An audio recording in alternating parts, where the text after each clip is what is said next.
दिग्गज एक्टर राजेश खन्ना की rumoured girlfriend ने एक बार फिर सुपरस्टार को लेकर बातचीत की।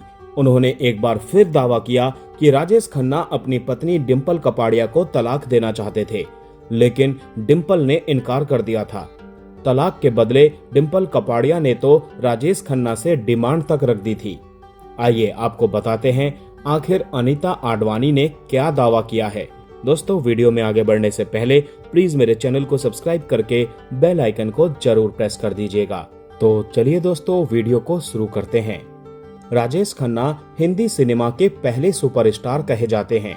भले ही अब वो दुनिया में नहीं हैं, लेकिन उनके स्टारडम के चर्चे आज भी होते हैं। राजेश खन्ना का फिल्मी कैरियर जितना शानदार रहा, पर्सनल लाइफ को लेकर वो उतने ही सुर्खियों में छाए रहे।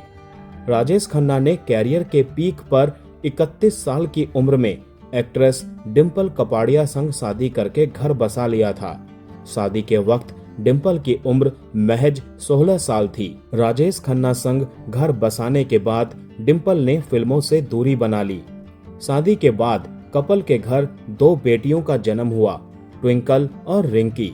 लेकिन बेटियों के जन्म के बाद राजेश खन्ना और डिंपल कपाड़िया के रिश्ते में दूरियां आ गईं और फिर दोनों अलग हो गए। हालांकि उनका कभी तलाक नहीं हुआ था। साल 1982 में डिंपल कपाड़िया पति राजेश खन्ना का घर छोड़कर चली गई थी। राजेश खन्ना की फिर अनीता आडवाणी संग नजदीकियां बढ़ गई थी और दोनों साथ में रहने लगे थे। अब मेरी सहेली पत्रिका को दिए इंटरव्यू में अनीता ने राजेश खन्ना संग अपने रिश्ते पर बात की है। अनीता ने यह भी दावा किया कि राजेश खन्ना ने डिंपल कपाड़िया संग कई बार तलाक मांगा था, लेकिन डिंपल ने तलाक देने से इनकार कर दिया था।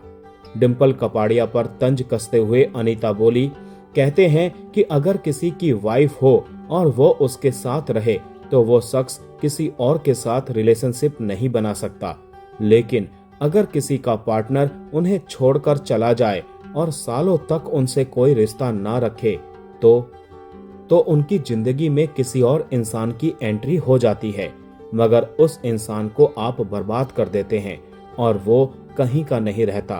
अनीता आगे बोली कि डिंपल ना तो राजेश खन्ना के साथ रह रही थी और ना ही उनको तलाक दे रही थी। राजेश खन्ना ने डिवोर्स कितनी बार मांगा, लेकिन डिंपल ने नहीं दिया। मांग इतनी थी कि डिवोर्स देना भी है तो सब कुछ हमारे नाम कर दो। अनीता ने आगे बताया कि राजेश खन्ना ने अपने एक इंटरव्यू में बोला था कि उन्होंने डिंपल से तलाक मांगा था, लेकिन उन्होंने तलाक देने से इनकार कर दिया था। इस बारे में अनीता आगे बोली कि उन्होंने बोला भी था इंटरव्यू में कि मैं डाइवोर्स देना चाहता हूँ। कितनी बार बोला है, लेकिन वो देती ही नहीं थी। ऐसी कौन सी वाइफ है पता नहीं। वाइफ और बच्चे साथ में रहते हों तो घर क्यों तोड़ा। डाइवोर्स 10 बार मांगा, लेकिन नहीं दिया। उनकी डिमांड थी कि तलाक देना है तो सब कुछ हमारे नाम करो।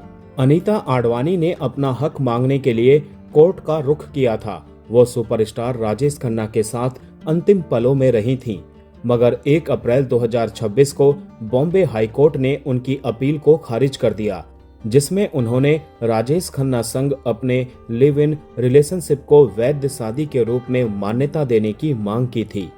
इसी इंटरव्यू में अनीता आडवाणी ने कहा था कि मैंने कई साल राजेश खन्ना के साथ अपनी जिंदगी बिताई, लेकिन फिर भी उनके अंतिम संस्कार में मुझे शामिल नहीं होने दिया गया।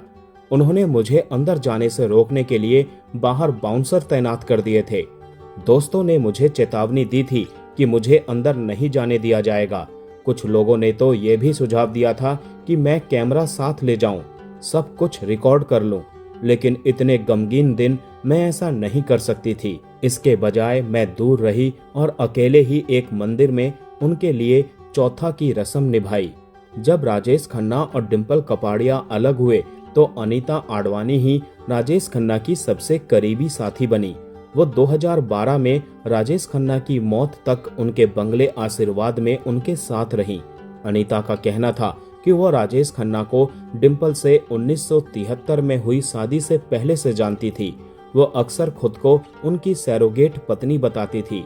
अनीता का कहना था कि वो एक्टर का घर और पर्सनल जिंदगी दोनों को ही संभालती थी।